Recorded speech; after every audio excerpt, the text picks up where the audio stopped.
All right, so we're going to be using the Materialize CSS framework for this project. So the first two projects, we just had a custom CSS file that I created, but now we're going to use an actual framework. And if you've never heard of Materialize, it's similar to Bootstrap, Foundation, Bulma, all those other frameworks.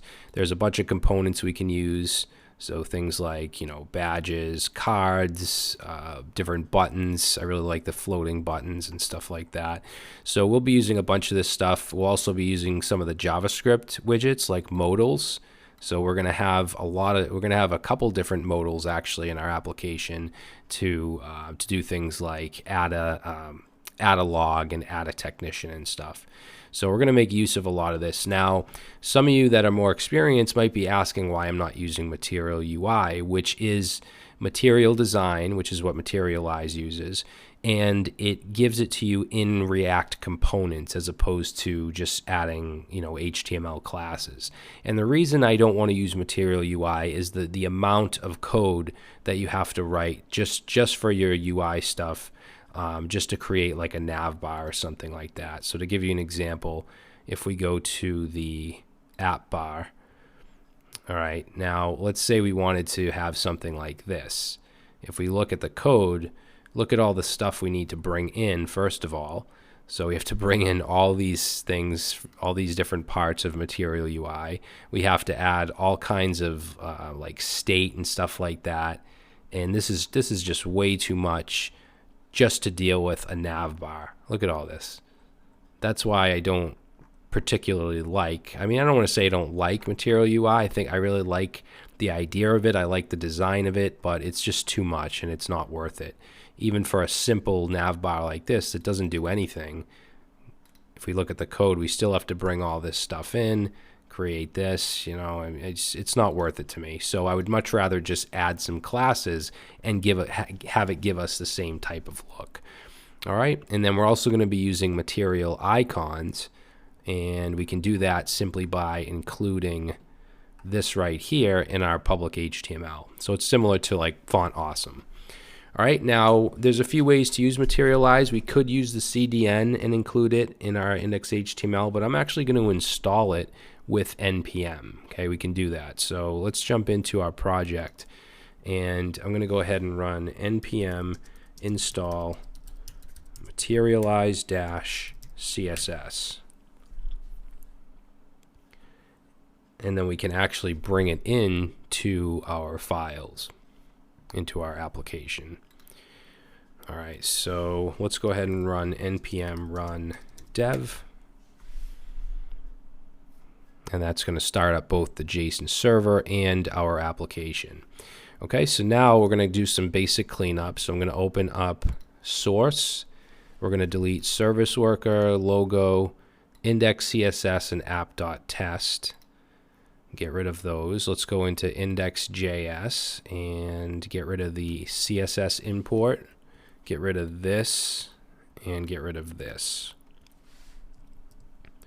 And then we'll go into app.js.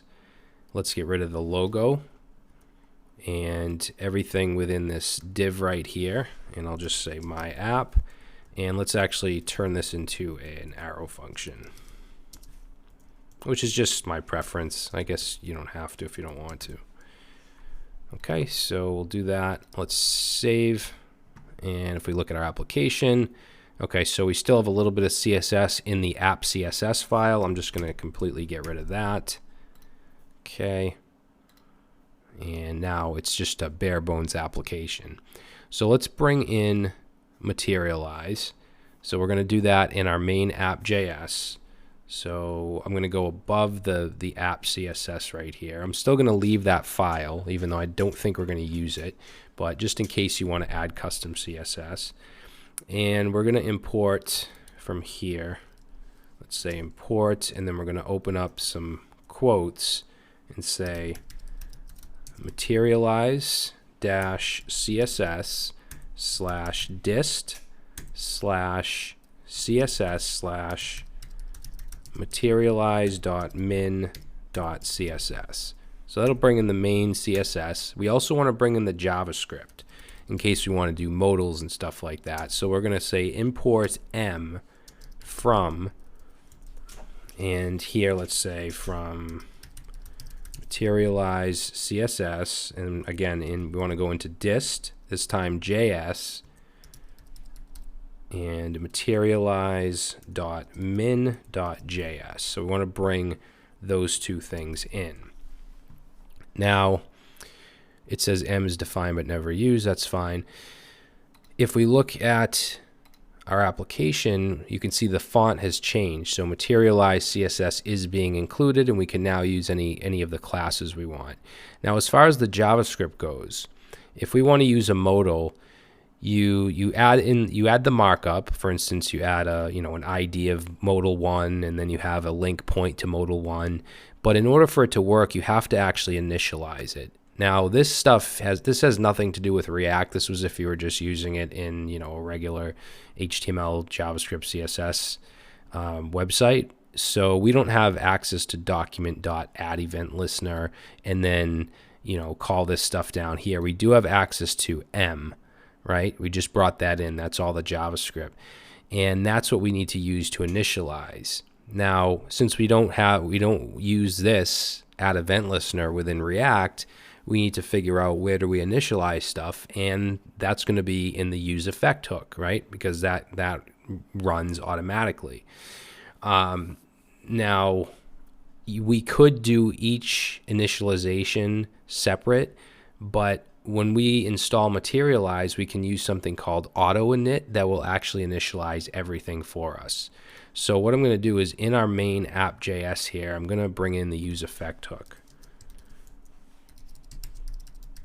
Okay, and then we're going to go down into app above the return and say useEffect.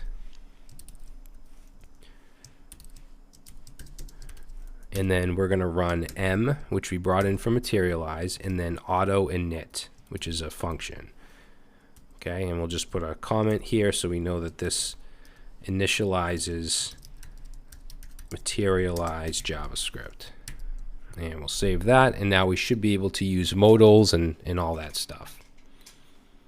Now, the last thing we want to do is get the icons. So if you just search for material design icons, you should get this page here, and we want to grab this link right here and just copy it.